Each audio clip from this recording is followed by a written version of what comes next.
Looking back at our busy royal year this year, there's a couple of events, of course, that really stick out in my mind. One big event for me was none other than, of course, the spectacular Bond premiere, which we finally had after the Bond movie had been put back so many times. In fact, according to a very good source, Barbara Broccoli didn't know whether this would ever actually reach the screens, because there was a lot of talk about it then just going into streaming services and with a limited cinematic release. But thankfully that was all put to one side with a spectacular premiere at the Royal Albert Hall. Now this was picked not because of just its size, of course, and its royal connections, but the fact that they were celebrating 150 years since they opened. Can't believe it, can you? 150 years.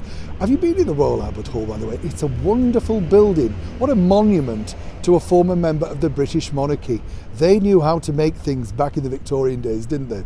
But of course there was a big spectacular night. Not because, of course, this was the last outing for James Bond himself, Daniel Craig, all the Bond girls, or should we say Bond people. Oh, whoops, might get shot down for that. But then we had the arrival of course, our wonderful British monarchy. Camilla and Charles leading the way.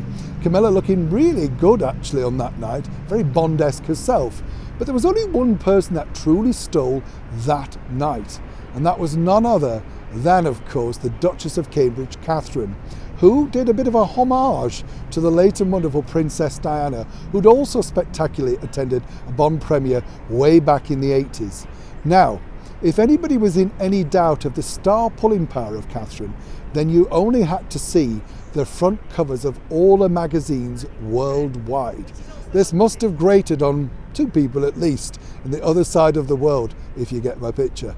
But on a more serious note, Catherine truly did look spectacular, and I think we saw on that evening just what a wonderful asset she is going to be one day when she becomes our Queen. A lot of people say, oh, you know, you're very sycophantic about Catherine, but when you meet her and you see her up close, she really is a wonderful person. She truly knows how to connect. And this is my theory, it's simply just my theory.